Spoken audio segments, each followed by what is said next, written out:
ഇന്ത്യയിൽ വാഹനം എത്തുന്നു എന്നറിഞ്ഞപ്പോൾ മുതൽ ഭയങ്കരമായ ഒരു ഫാൻ ബേസ് അല്ലെങ്കിൽ ഭയങ്കരമായി ആഗ്രഹിച്ച ഒരു വാഹനമാണ് ടൊയോട്ടയുടെ ഹൈലക്സ്.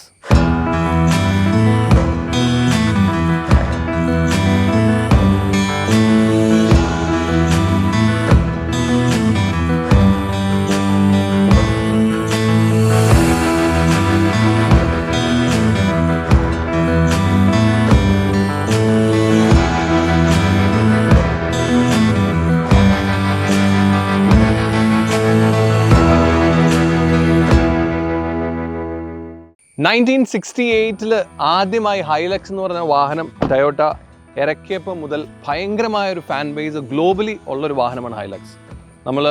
എനിക്ക് തോന്നുന്നത് ഒരുപാട് സിനിമകളിലും ഒരുപാട് ന്യൂസിലും അഫ്ഗാനിസ്ഥാൻ വാറിൻ്റെ സമയത്തൊക്കെ ചീറിപ്പാഞ്ഞ് പോകുന്ന അല്ലെങ്കിൽ പുറകിലെ ആളുകളൊക്കെ നിന്ന് ഭയങ്കരമായിട്ട് ഏത് ടെറൈനിലൂടെയും പോകാൻ പറ്റുന്ന വാഹനമാണ് ഹൈലക്സ്. അത് തന്നെയാണ് ഇപ്പോൾ ഇന്ത്യയിലേക്കും കൊണ്ടുവന്നിരിക്കുന്നത്. ഒരുപാട് എക്സ്പെക്റ്റേഷനോട് കൂടിയാണ് ആളുകൾ ഹൈലക്സിനെ കണ്ടത്. ഇപ്പോൾ ഇവിടെ വരുന്നത് ഒരു ഡബിൾ ക്യാബിൻ വാഹനവുമാണ്. ഒരു സിംഗിൾ ക്യാബിൻ ഉണ്ട് ഇൻ്റർനാഷണൽ മാർക്കറ്റിൽ, പക്ഷേ ഇന്ത്യയിൽ വരുന്നത് ഒരു ഡബിൾ ക്യാബാണ്. അതിൻ്റെ വിശേഷങ്ങളാണ് ഇന്ന് പൈലറ്റ് ഓൺ വീൽസ്. ഹൈലക്സിൻ്റെ ശരിക്കും ഉള്ളൊരു കേപ്പബിലിറ്റി അറിയാൻ നമ്മൾ മലയോ അല്ലെങ്കിൽ പാറയുടെ മുകളിലൊന്നും കയറേണ്ട. അതിനകത്തെല്ലാം ഡെഫിനറ്റ്ലി കേപ്പബിൾ ആണ്. കാരണം L4 ഇട്ട് കഴിഞ്ഞാൽ വളരെ ഈസി ആയിട്ട് പോകും. പക്ഷേ ഇപ്പോൾ നമ്മളിത് ട്രൈ ചെയ്തത് മുഴുവൻ സ്ലഷിലായിരുന്നു. സ്ലഷ് വളരെ ഈസി ആയിട്ട് അല്ലെങ്കിൽ ഒരു പ്രോബ്ലം ഇല്ലാതെ സ്ലഷിൽ ഗംഭീരമായിട്ട് പോയി. എനിക്ക് തോന്നുന്നു ഈ ഒരു സ്ഥലം ഇപ്പോൾ JCBയും അങ്ങനെയെല്ലാം ഒന്ന് കിളച്ച് മറിച്ചിട്ടിരിക്കുന്ന സ്ഥലമാണ്. അപ്പോൾ നമ്മുടെ കേരളത്തിൽ ഈ ഒരു സ്ലഷ് നന്നായിട്ട് തന്നെ ഉണ്ട്. എന്താണെങ്കിലും വളരെ ഈസി ആയിട്ട് പോയി. അതിനകത്ത് രണ്ട് കാര്യമാണ് എടുത്തു പറയാനുള്ളത്. ഒന്ന്, അതിൻ്റെ പ്ലാറ്റ്ഫോം IMV എന്ന് പറയുന്ന platform, international multi purpose vehicle എന്നുള്ള പ്ലാറ്റ്ഫോമിലാണ് ഇപ്പോൾ 2005 മുതൽ ഹൈലക്സ് വരുന്നത്. അത് കൂടാതെ ഇതിനകത്തൊരു പവർ മോഡുണ്ട്. അപ്പോൾ നമ്മൾ ലോയിലിട്ട് പോയാലും ഇതിനകത്ത് പവർ മോഡും കൂടെ കൊടുത്തു കഴിഞ്ഞാൽ ഭയങ്കര നോർമലി നമ്മൾ 4x4 അല്ലെങ്കിൽ 4 ലോയിലൊക്കെ ഇട്ട് കഴിഞ്ഞാൽ ഒരു സ്പീഡ് ക്യാച്ച് ചെയ്യാൻ ഒരു ഇച്ചിരി പാട് വരും. ഇതിനകത്ത് ആ പവർ മോഡും 4 ലോയിലും കൂടെ ഇട്ട് കഴിഞ്ഞാൽ നല്ല ഉഗ്രൻ പവർഫുള്ളായിട്ട് നമുക്ക് ഈ ഓഫ് റോഡിലെല്ലാം പോകാൻ പറ്റും. നിങ്ങൾ മോശമായിട്ടുള്ള വഴിയിൽ അങ്ങനെ പോകണമെന്നില്ല, പക്ഷേ ഈ സ്ലഷിലെല്ലാം അങ്ങനെ പോകാനായിട്ട് ഇറ്റ്സ് ലോട്ട് ഓഫ് ഫൺ. എന്താണെങ്കിലും ഹൈലക്സിൽ ആ ഒരു ടെറൈൻ അല്ലെങ്കിൽ ആ ഒരു സ്ലഷിലൂടെ ഒരു പോക്ക് വളരെ ഗംഭീരമായിരുന്നു. ആ ഒരു പ്ലാറ്റ്ഫോമിൻ്റെ കൂടെ തന്നെ ഇതിൻ്റെ ഗ്രൗണ്ട് ക്ലിയറൻസും എടുത്തു പറയേണ്ടത് തന്നെയാണ്. 220 mm ഗ്രൗണ്ട് ക്ലിയറൻസും അതുപോലെ വാട്ടർ വെയ്ഡിങ്. നമുക്ക് കേരളത്തിൽ വെള്ളപ്പൊക്കം വരാൻ അല്ലെങ്കിൽ വെള്ളം പൊങ്ങാൻ ഒത്തിരി സമയമൊന്നും വേണ്ട, നല്ലൊരു മഴ പെയ്താൽ മതി. എന്താണെങ്കിലും 700 mm വാട്ടർ വെയ്ഡിങ് ഉണ്ട്. അത് സ്നോക്കലും കൂടെ ഉണ്ടെങ്കിൽ 700 എന്നുള്ളത് നമുക്ക് ഇനിയും കൂട്ടി പോകാം. എന്താണെങ്കിലും ഈ കേരളത്തിൽ എനിക്ക് തോന്നുന്നത് ഇതൊരു പേർപ്പസ്ഫുൾ വാഹനമായിട്ട് നമുക്കിനെ കാണാം. ഏത് പേർപ്പസിലും ഫൺ ഡ്രൈവിനൊക്കെ വേണ്ട അല്ലെങ്കിൽ ഏതെങ്കിലും ആ ഒരു പർട്ടിക്കുലർ പേർപ്പസ്, വെള്ളപ്പൊക്കമോ അല്ലെങ്കിൽ ചെളിയിലൊക്കെ ആണെങ്കിൽ ആ ഒരു പേർപ്പസിനെ ഉദ്ദേശിച്ചാണെങ്കിൽ Hilux is a good option. ഹൈലക്സിൻ്റെ ഡിസൈൻ നമുക്കൊന്ന് നോക്കിപ്പോകാം. കാരണം ഇതെല്ലാം നമുക്ക് നല്ല പരിചയമുള്ള ഡിസൈനാണ്. കാരണം ഹൈലക്സ് ഇന്ത്യയിൽ വന്നപ്പോൾ തൊട്ട് ഒരുപാട് ആളുകൾ പല വീഡിയോസും പല ഓഫ് റോഡ് വീഡിയോസും ചെയ്തിട്ടുണ്ട്. എന്നാണെങ്കിലും ഇതിൻ്റെ ഒരു ഡിസൈൻ 2015 ഈ ഒരു 8th ജനറേഷൻ ഗ്ലോബലി വന്നത്. 2020 അതിൻ്റെ ഫേസ് ലിഫ്റ്റ് വന്നു. ആ ഫേസ് ലിഫ്റ്റ് മോഡലാണ് ഇപ്പോൾ ഇന്ത്യയിലേക്ക് വന്നത്. 2024 ഗ്ലോബലി ഇതിൻ്റെയും ഫേസ് ലിഫ്റ്റ് വന്നിട്ടുണ്ട്. അത് പിന്നീട് ഇന്ത്യയിലേക്ക് വരുമായിരിക്കും. എന്താണെങ്കിലും ഹൈലക്സിൻ്റെ പുതിയ ഫേസ് ലിഫ്റ്റ് മോഡൽ 2020 വന്ന ഫേസ് ലിഫ്റ്റ് മോഡലാണ് ഇന്ത്യയിലേക്ക് വന്നിരിക്കുന്നത്. അതിൻ്റെ ഫ്രണ്ട് ഡിസൈനെല്ലാം കണ്ടു കഴിഞ്ഞാൽ ഇത് നമ്മൾ ഫോർച്യൂണറിലും അതുപോലെ ക്രിസ്റ്റയിലും എല്ലാം കണ്ടിരിക്കുന്ന ആ ഒരു ഡിസൈൻ, ആ ഒരു വലിയ ക്രോം എലമെൻ്റ് എല്ലാം ഫ്രണ്ടിൽ കൊടുത്തിട്ടുണ്ട്. ഫ്രണ്ട് ടൊയോട്ടയുടെ തനതായ ആ ഒരു സ്റ്റൈലിംഗ് ഫ്രണ്ടിൽ കൊടുത്തിട്ടുണ്ട്. പക്ഷേ ഡെഫിനറ്റ്ലി അതിൻ്റെ ഒരു ഓഫ് റോഡ് കേപ്പബിലിറ്റി എല്ലാം കാണിക്കാൻ പാകത്തിന് വളരെ മാൻലി അല്ലെങ്കിൽ ഭയങ്കര മാസ്കുലർ ലുക്ക് തന്നെ ഫ്രണ്ടിൽ നിന്നുണ്ട്. സൈഡിലേക്ക് വന്നു കഴിഞ്ഞാൽ 18-inch വീൽസ് ആണ് വരുന്നത്. ടോപ്പ് ആൻഡ് വേർഷനിൽ 18-inch വീൽസ് വരുന്നുണ്ട്. എൻ്റെ ബേസ് മോഡലിൽ 17-inch വീൽസ് ആണ് വരുന്നത്. ഹൈലക്സ് എന്ന് എഴുതിയിരിക്കുന്ന വലിയൊരു ബാഡ്ജിങ് സൈഡിലും ഫ്രണ്ടിലും എല്ലാം കൊടുത്തിട്ടുണ്ട്. ഇതിൻ്റെ ഒരു ലെങ്ത് ആണ് എടുത്തു പറയേണ്ടത്. മോർ ദൻ 5 മീറ്റർ, 5 മീറ്ററിലും മുകളിൽ ഇതിൻ്റെ ഓവറോൾ ലെങ്ത് വരുന്നുണ്ട്. അതായത് ഒരു മെർസിഡീസ് S ക്ലാസിനേക്കാളും ലെങ്ത്ത് ഹൈലക്സിനുണ്ട്. ഞാൻ എൻ്റെ പാർക്കിങ്ങിലൊക്കെ പാർക്ക് ചെയ്യാൻ നന്നായിട്ട് കഷ്ടപ്പെട്ടു. എൻ്റെ ലെങ്ത്ത് ഫ്രണ്ടിലേക്ക് കുറച്ച് തള്ളി കിടക്കുമായിരുന്നു. എന്താണെങ്കിലും അതാണ് ഇതിൻ്റെ ലെങ്ത്ത് വരുന്നത്. വളരെ സ്ട്രോങ് ആയിട്ടുള്ളൊരു ഫുഡ് സ്റ്റെപ്പ്. മുഴുവൻ ചെളിയാണ് ഇപ്പോൾ ആ ഒരു ഓഫ് റോഡ് അല്ലെങ്കിൽ ഒരു സ്ലഷിലൊക്കെ പോയതുകൊണ്ട് തന്നെ വളരെ ക്ലീനായിട്ട് വന്നതായിരുന്നു. എന്താണെങ്കിലും ഇതിൻ്റെ ഫുഡ് സ്റ്റെപ്പ് ഗംഭീരമാണ്. വളരെ സ്ട്രോങ് ആയിട്ടുള്ള ഫുഡ് സ്റ്റെപ്പ്. ഇതാണ് ഞാൻ പറഞ്ഞ ഒരു അല്ലെങ്കിൽ ഡബിൾ ക്യാബിൻ എന്ന് പറയുന്നത്. ഡബിൾ ക്യാബാണ് വരുന്നത്. 4 ഡോർ ഡബിൾ ക്യാബാണ് ഇപ്പോൾ ഇന്ത്യയിലേക്ക് വരുന്നത്. ഇൻ്റർനാഷണൽ മാർക്കറ്റിൽ ഒരു സിംഗിൾ ക്യാബും വരുന്നുണ്ട്. സോ അതാണ് ഇതിൻ്റെ സൈഡ് പ്രൊഫൈൽ നോക്കുമ്പോൾ. ബാക്കിലേക്ക് വരുമ്പോൾ ഒരു സ്ട്രെയിറ്റ് അല്ലെങ്കിൽ ഒരു വെർട്ടിക്കലായിട്ടുള്ള ടെയിൽ ലാമ്പ് അങ്ങനെയുള്ള കാര്യങ്ങളുണ്ട്.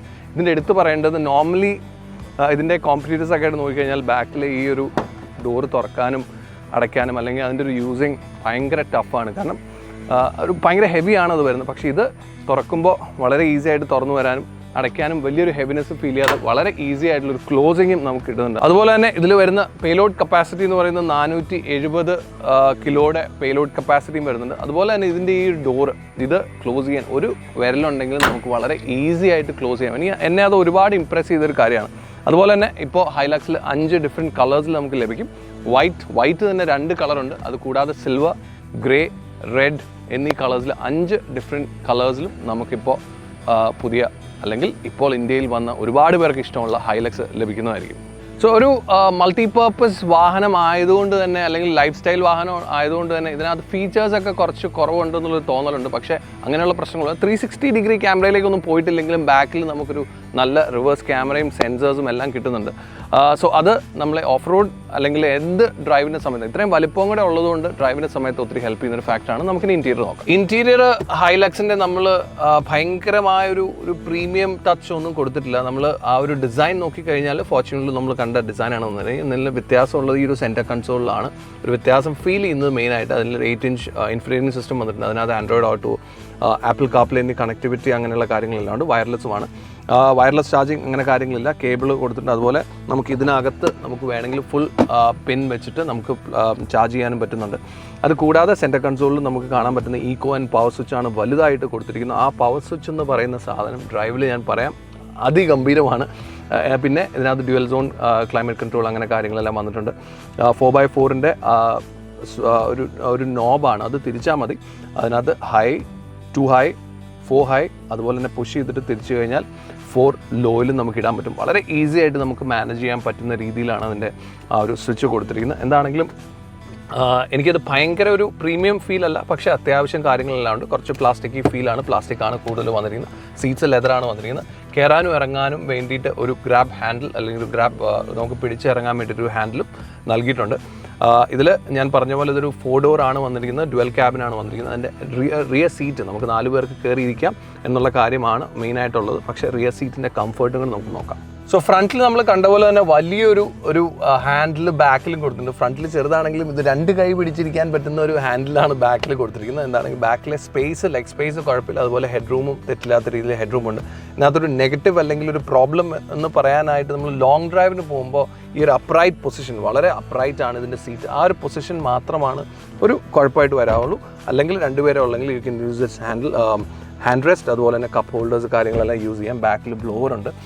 ഇതിനകത്ത് ബോട്ടിൽ ഹോൾഡേഴ്സിൻ്റെ കാര്യം നല്ല രീതിയിൽ തന്നെ ബോട്ടിൽ ഹോൾഡേഴ്സ് കൊടുത്തിട്ടുണ്ട്. ഫ്രണ്ടിലും നമുക്ക് ഓരോ 1 ലിറ്റർ ബോട്ടിലും ചെറിയ ബോട്ടിലും എല്ലാം വയ്ക്കാം. ബാക്കിലും അതുപോലെ തന്നെ നമുക്ക് 1 ലിറ്റർ ബോട്ടിൽ വയ്ക്കാം. അത് കൂടാതെ ഫ്രണ്ടിൽ നമുക്ക് 2 ഗ്ലൗ ബോക്സ് നൽകിയിട്ടുണ്ട്. അതുപോലെ തന്നെ ഇവിടെ ഒരു ഹുക്ക് കൊടുത്തിട്ടുണ്ട്. നമുക്ക് എന്തെങ്കിലും കവറോ കാര്യങ്ങളൊക്കെ നമുക്ക് ഹോൾഡ് ചെയ്തിടാനായിട്ട്. എന്താണെങ്കിലും ഒട്ടും ഞാൻ പറയുന്ന പോലെ ഒരു പ്രീമിയം ഫീലിനേക്കാൾ കൂടുതൽ ഒരു യൂട്ടിലിറ്റി ഓറിയൻറ്റഡ് ആണ് ഇതിൻ്റെ ഇൻറ്റീരിയർ എന്ന് പറയേണ്ടി വരും. കാരണം സൺറൂഫ് അങ്ങനെ കാര്യങ്ങളൊന്നും കൊടുത്തിട്ടില്ല. എല്ലാം ഒരു ലോങ് ലാസ്റ്റിംഗ് അല്ലെങ്കിൽ നല്ല ഒരു ക്വാളിറ്റി ഉള്ള സാധനങ്ങളാണ് ഇതിൻ്റെ ഇൻറ്റീരിയറിൽ എല്ലാം വന്നിരിക്കുന്നത്. ആ ഒരു ബാക്കിലെ അപ്രൈറ്റ് പൊസിഷൻ ഒഴിച്ച് കഴിഞ്ഞാൽ ഇൻറ്റീരിയറിൽ ദർ ഇസ് നോ പ്രോബ്ലം. ഹൈലക്സിൻ്റെ ഡ്രൈവർ ഓൺ റോഡ് ഡ്രൈവിൽ ഇറ്റ്സ് എ ലോങ് ഡ്രൈവ് ആണെങ്കിൽ നമുക്ക് കുറച്ചും കൂടി ഒരു നമുക്ക് കൺവിൻസ് ചെയ്യാൻ പറ്റുന്ന രീതിയിലുള്ള ഡ്രൈവ് തരുന്നുണ്ട് ഹൈലക്സ്. പക്ഷേ ഓഫ് റോഡിലേക്ക് വരുമ്പം ഇറ്റ്സ് എ വെരി ഒട്ടും നമുക്കൊരു എഫേർട്ട്ലെസ് ഓഫ് റോഡ് ഡ്രൈവിങ്ങിന് പറ്റിയൊരു വാഹനമായിട്ടാണ് ഹൈലക്സിനെ തോന്നുന്നത്. എന്താണെങ്കിലും ഇതിൻ്റെ എൻജിൻ നമ്മൾ ഫോർച്യൂണറിലും ഒക്കെ കാണുന്ന സെയിം എൻജിൻ തന്നെയാണ്. 2.8 ലിറ്ററിൻ്റെ ഡീസൽ എഞ്ചിനാണ് ഇതിനകത്ത് വരുന്നത്. ഒരൊറ്റ എഞ്ചിനാണ് ഹൈലക്സിൽ വരുന്നുള്ളൂ. അതിൻ്റെ പവർ വരുന്നത് 201 bhp പവറും 500 Nm ടോർക്കും ഉണ്ട്. ഈ 500 Nm torque when it comes to the off-road, it's beautiful. and ഇതിനകത്ത് 2 ഗിയർ ബോക്സ് വരുന്നുണ്ട്, ഒരു മാനുവലും അതുപോലെ തന്നെ ഒരു ഓട്ടോമാറ്റിക് ഗിയർ ബോക്സ്. മാനുവൽ 6 സ്പീഡാണ്, അതുപോലെ ഓട്ടോമാറ്റിക്കും ഒരു 6 സ്പീഡ് ഓട്ടോമാറ്റിക്കാണ് വരുന്നത്. The best part while driving അതിൻ്റെ ഒരു ഡ്രൈവ് മോഡ്സ് ആണ്. നമുക്ക് 3 ഡ്രൈവ് മോഡ്സ് വരുന്നുണ്ട്. ഒരു നോർമൽ മോഡ് വരുന്നുണ്ട്, അതിൻ്റെ കൂടെ ഈക്കോ ആൻഡ് പവർ എന്ന് പറയുന്ന 2 മോഡ്സ് വരുന്നുണ്ട്. പവർ മോഡിലിട്ട് കഴിയുമ്പോൾ ഞാൻ ആക്ച്വലി ഇത് ഇപ്പോൾ ഒരു 4-5 ദിവസമായി ഞാൻ ഹൈലക്സ് ഉപയോഗിക്കുന്നു. ഞാൻ first day, second day, third day ഒന്നും ഞാൻ ഈക്കോയും നോർമലും മാത്രം ഇട്ട് ആണ് ഞാൻ ഡ്രൈവ് ചെയ്തിരുന്നത്. പക്ഷേ തേർഡ് ഡേ കഴിഞ്ഞപ്പോൾ ഞാൻ ഈ പവർ മോഡ് ഇട്ട് തേർഡ് ഡേ കഴിഞ്ഞപ്പോഴാണ് അത്ഭുതപ്പെട്ടത്. It's amazing. പവർ മോഡിൽ തരുന്നൊരു ഫീൽ കംപ്ലീറ്റ്ലി ഡിഫറെൻ്റ്. ഹൈലക്സിന് നമ്മൾ ഫീൽ ചെയ്യാത്ത ഒരു ഫീലിലാണ് പവർ മോഡ് തരുന്നൊരു ഉഗ്രൻ പവർ നമുക്ക് കിട്ടുന്നത്. ഈ പവറിനൊപ്പം എടുത്തു പറയേണ്ടതിൻ്റെ സ്റ്റിയറിംഗ് തന്നെയാണ്. സ്റ്റിയറിംഗ് ഒരു ഹൈഡ്രോളിക് പവർ സ്റ്റിയറിംഗ് ആണ് വിത്ത് വേരിയബിൾ ഫ്ലോ കൺട്രോൾ. അതിൻ്റെ ആ ഒരു ഫീല് അല്ലെങ്കിൽ അതിന് കിട്ടുന്ന ഒരു റെസ്പോൺസ് ഇസ് റിയലി ഗുഡ്. നമുക്ക് ഹൈഡ്രോളിക് ആയതുകൊണ്ട് തന്നെ ഒരുപക്ഷെ ഒരു ടൈറ്റ്നെസ് ഫീൽ ചെയ്യും. ആ ടൈറ്റ്നെസ് ആക്ച്വലി ഇതിൻ്റെ സ്റ്റെബിലിറ്റിയെ ഒത്തിരി ഹെൽപ്പ് ചെയ്യുന്നുണ്ട്. ഒരു ടേൺസ് ഒക്കെ എടുക്കുന്ന സമയത്തുള്ളൊരു സ്റ്റെബിലിറ്റി അല്ല ഞാൻ ഉദ്ദേശിക്കുന്നത്. പക്ഷേ ഓൺ എ നോർമൽ ഡ്രൈവ് നമ്മളുടെ കാറ് തന്നെ ഇത്രയും വലിയൊരു വാഹനമാണ്, അതിൻ്റെ കൊണ്ട് തന്നെ സ്റ്റിയറിങ്ങിൻ്റെ റെസ്പോൺസ് വളരെ ഇമ്പോർട്ടൻറ്റുമാണ്. So with this weight, this size, ഈ steering I think it's perfect. Hilux ഒരു ലാഡർ ഓൺ ഫ്രെയിം സ്ട്രക്ചർ ആയതുകൊണ്ട് തന്നെ ആ ഒരു ചാട്ടവും ആ ഒരു ലാഡർ ഓൺ ഫ്രെയിമിൻ്റെ പ്രശ്നങ്ങളെല്ലാം ഉണ്ട്. പക്ഷേ ഫ്രണ്ടിൽ കോയിൽ സ്പ്രിംഗ് ആണ് വരുന്നത്, ബാക്കിൽ ലീഫ് ആയതുകൊണ്ട് തന്നെ നമുക്ക് ബാക്കിൽ കുറച്ചുകൂടി വെയിറ്റ് ഉണ്ടെങ്കിൽ കുറച്ചും കൂടി കംഫർട്ടബിൾ ആയിട്ടുള്ള ഒരു റൈഡ് കിട്ടാൻ സാധ്യതയുണ്ട്. പക്ഷേ ഫ്രണ്ടിലെ ആ ഒരു കോയിൽ സ്പ്രിംഗ് കംഫർട്ട് നമുക്ക് അതിൻ്റെ നോർമൽ സ്പീഡിൽ ഒരു നല്ല ഹൈവേയിലൊക്കെ പോകുമ്പോൾ നമുക്ക് കിട്ടും. ബാക്ക് സീറ്റ് അങ്ങനെ ഭയങ്കര ഒരു കംഫർട്ട് സോണാണെന്ന് പറയാൻ പറ്റില്ല. പക്ഷേ ഇതിൻ്റെ ഒരു ഡബിൾ ക്യാബിൻ്റെ ഒരു ഇഷ്യൂ കാരണം ആ രണ്ട് ക്യാബിനും തമ്മിലുള്ളൊരു കോണ്ടാക്റ്റിൽ വരുമ്പോൾ ഒരു പ്രശ്നമുണ്ടല്ലോ, ആ ഒരു പ്രശ്നം ഇതിൻ്റെ നമ്മൾ കുഴിയിലൊക്കെ വീഴുന്ന സമയത്തെല്ലാം കിട്ടുന്നുണ്ട്. പക്ഷേ എടുത്തു പറയേണ്ടത് ഇതിൻ്റെ ഓഫ് റോഡ് ആ ഒരു എഫേർട്ട്ലെസ് ഡ്രൈവ് തന്നെയാണ്. നമ്മൾ എന്ത് പ്രശ്നത്തിൽ പെട്ടാലും ഓഫ് റോഡിൽ you can climb up. So ഇതൊരു എവറി ഡേ കാർ ആണോ എന്ന് ചോദിച്ചാൽ എവറി ഡേ കാർ ആയിട്ട് ഉപയോഗിക്കുന്ന ആളുകളെ എനിക്ക് ഒരുപാട് പേരെ അറിയാം. പക്ഷേ അതിനും കുറച്ചും കൂടി അതിന് ആ ഒരു പേർപ്പസിനെ ഫുൾഫിൽ ചെയ്യുന്ന രീതിയിലുള്ളൊരു വാഹനമായിട്ട് കാണുകയാണെങ്കിൽ അതായിരിക്കും കുറച്ചും കൂടി നല്ലത്. ഇപ്പോൾ നമ്മളൊരു വെക്കേഷൻ അല്ലെങ്കിൽ ഒരു ടൂർ, ഒരു സാറ്റർഡേ ഒരു ഔട്ടിങ്ങിനൊക്കെ പോകുമ്പോൾ ഒരു ഓഫ് റോഡ് അല്ലെങ്കിൽ തോട്ടത്തിൽ പോകും, അങ്ങനെയുള്ള കാര്യങ്ങളൊക്കെ ആണെങ്കിൽ you can definitely depend on this. അതുപോലെ തന്നെ ഇതിൻ്റെ 4x4 എടുത്തു പറയേണ്ടതാണ്. ഇതിനകത്ത് വരുന്നൊരു കംപ്ലീറ്റ് ഒരു 4x4 ഗിയർ ബോക്സ് തന്നെ വരുന്നുണ്ട്. അതിനകത്ത് ഇലക്ട്രോണിക് ഡിഫറൻഷ്യൽ ഫ്രണ്ടിനും റിയറിനും സെപ്പറേറ്റ് ആയിട്ട് നമുക്ക് ഇലക്ട്രോണിക് ഡിഫറൻഷ്യലുണ്ട്. അതുപോലെ തന്നെ ഇലക്ട്രോണിക് 4x4 എൻഗേജ്മെൻറ്റുമാണ്. ഇതിനകത്ത് H2, H4, L4 എന്ന് പറയുന്ന ഓരോ ഈ നോബിൽ ഓരോ പൊസിഷനിങ് ഉണ്ട്. അതിൻ്റെ വളരെ സിമ്പിളായിട്ട് നമുക്ക് ഇത് എൻഗേജ് ചെയ്യാൻ പറ്റും. ന്യൂട്രൽ ഇടുക, H2 H4ലേക്ക് ഇടുക. H4 if you push it A bit നമുക്ക് L4ലേക്ക് ഇടാം, അല്ലെങ്കിൽ 4 ലോയിലേക്ക് ഇടാൻ പറ്റും. ഒരു പ്രശ്നവും ഇല്ലാതെ വളരെ ഈസി ആയിട്ട് ഇടാൻ പറ്റും. സോ കൂടുതലും ഇലക്ട്രോണിക് എൻഗേജിങ് ആയതുകൊണ്ട് തന്നെ നമ്മളുടെ നാട്ടിൽ അല്ലെങ്കിൽ ലൈഫ് സ്റ്റൈൽ വെഹിക്കിൾസ് നോക്കിക്കഴിഞ്ഞാൽ കൂടുതലും നമുക്കൊരു ഇലക്ട്രോണിക് കിട്ടാൻ പാടാണ് ഈ ഒരു റേഞ്ചിൽ തന്നെ. പക്ഷേ ഇതിനകത്ത് ആ ഒരു ഇലക്ട്രോണിക് എൻഗേജ്മെൻറ്റ് വരുന്നുണ്ട് 4x4. Safety as always Toyota എല്ലാ സേഫ്റ്റി നോംസും അതുപോലെ സേഫ്റ്റി എക്യുപ്മെൻറ്റ്സും എല്ലാം കൊടുത്തിട്ട് തന്നെയാണ് എല്ലാ വാഹനങ്ങളും ഇറക്കുന്നത്. അതുപോലെ തന്നെ ഹൈലക്സിലും ആ ഒരു 7 എയർ ബാഗ് തൊട്ട് നോക്കിക്കഴിഞ്ഞാൽ ABS EBD അങ്ങനെയുള്ള കാര്യങ്ങളെല്ലാം ഉണ്ട്. ഇല്ലാത്ത ഒന്നും തന്നെ ഇല്ലെന്ന് തോന്നും. പക്ഷേ അതിൻ്റെ കൂടെ നമുക്ക് ഇൻ്റർനാഷണൽ മാർക്കറ്റിൽ കിട്ടുന്ന ഹൈലക്സിന് അഡാസ് ഫീച്ചർ വരുന്നുണ്ട്. ഇന്ത്യയിൽ അഡാസ് ഇല്ല.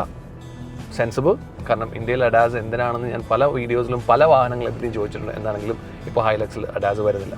ഇൻ്റർനാഷണൽ മാർക്കറ്റിൽ ഈ ഒരു ഡബിൾ ക്യാബിൻ അല്ലാതെ ഒരു സിംഗിൾ ക്യാബിനും കൂടെ വരുന്നുണ്ടെന്ന് ഞാൻ പറഞ്ഞു. നമുക്ക് ഇന്ത്യയിൽ കിട്ടുന്ന ഒരു ഡബിൾ ക്യാബിനാണ്, അതുപോലെ തന്നെ 4 ഡോർ ഡബിൾ ക്യാബിനാണ് വരുന്നത്. എന്നാൽ നമുക്ക് 2 വേരിയൻസിൽ ഇപ്പോൾ ഹൈലക്സ് അവൈലബിൾ ആയിരിക്കും. സ്റ്റാൻഡേർഡ് ആൻഡ് ഹൈ എന്ന് പറയുന്ന 2 വേരിയൻറ്റിൽ. അതിൽ സ്റ്റാൻഡേർഡിൽ നമുക്ക് മാനുവൽ മാത്രമായിരിക്കും അവൈലബിൾ. എന്നാൽ ഹൈയിലേക്ക് വന്നു കഴിഞ്ഞാൽ നമുക്ക് മാനുവലും ഓട്ടോമാറ്റിക്കും അവൈലബിൾ ആയിരിക്കും. പ്രൈസ് സ്റ്റാർട്ട് ചെയ്യുന്നത് 30.40 lakhs മുതൽ 37.90 lakhs വരെയാണ് പ്രൈസ് സ്റ്റാർട്ടിങ്ങിൽ അല്ലെങ്കിൽ ഹൈലക്സ് ലോഞ്ച് ചെയ്ത സമയത്ത് വന്നിരുന്നത്. പക്ഷേ ഇത്രയും ഹൈപ്പുള്ള അല്ലെങ്കിൽ ഒരുപാട് ഫാൻസ് ഉള്ള ഈ ഹൈലക്സ് പോലും ഇത്രയും വിലയാണല്ലോ എന്ന് വിചാരിച്ച ആളുകൾ കൈവയ്ക്കാതെ ഇരുന്നു. അതുകൊണ്ടായിരിക്കണം ഇപ്പോൾ നമുക്ക് ഏകദേശം 10 ലക്ഷം രൂപ വരെ അല്ലെങ്കിൽ 10 ലക്ഷം രൂപ വരെയൊക്കെ നമുക്ക് ഡിസ്കൗണ്ടോട് കൂടി അല്ലെങ്കിൽ ഓഫേഴ്സോട് കൂടി ഇപ്പോൾ ഹൈലക്സ് ഇറങ്ങി തുടങ്ങി. അതുകൊണ്ട് തന്നെ ഒരുപാട് ഹൈലക്സ് ആളുകളെല്ലാം വിചാരിച്ചിരിക്കുന്ന ഇപ്പോഴുള്ള പ്രൈസാണ് ഒരു പെർഫെക്റ്റ് പ്രൈസ് എന്നുള്ള കൺസിഡറേഷനിൽ ഇപ്പോൾ ആളുകൾ ഒരുപാട് പേര് ഹൈലക്സ് വാങ്ങിക്കുന്നുണ്ട്. സോ ആ ഒരു ഫാൻ ബേസിനെ അല്ലെങ്കിൽ ആ ഫാൻസിനെ സന്തോഷിപ്പിക്കുന്ന രീതിയിലാണ് ഇപ്പോൾ ടൊയോട്ട ഹൈലക്സ് വിൽക്കുന്നത്.